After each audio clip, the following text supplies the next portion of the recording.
ایران کے وزیر کھیل کو لے جانے والا ہیلی کاپٹر گر کر تباہ، وزیر کھیل کے دماغ سے خون بہہ نکلا، ایک مشیر ہلاک۔ ایران کے وزیر کھیل حمید سجادی کا ہیلی کاپٹر جمعرات کے روز ملک جنوب وسطی علاقے میں گر کر تباہ ہو گیا، جس کے نتیجے میں ایک شخص ہلاک ہو گیا ہے اور خود سجادی کے دماغ سے خون بہہ نکلا ہے۔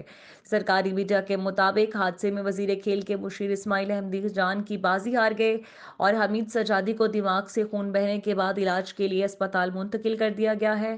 وزیر کھیل حمید سجادی سمیت 12 افراد کو لے جانے والا ہیلی کاپٹر جمعرات کے روز ملک کے جنوب وسطی علاقے میں گر کر تباہ ہوا ہے۔ ہیلی کاپٹر میں 16 ارکان سوار تھے۔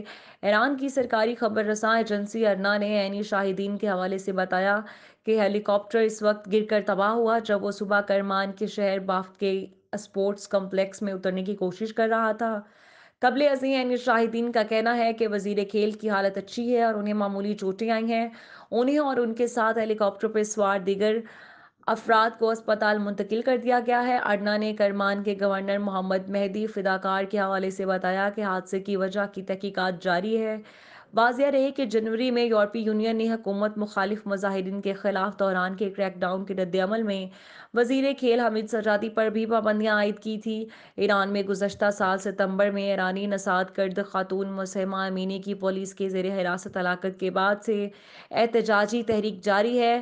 گو اب احتجاجی مظاہروں کی شدت میں کمی واقع ہو چکی ہے۔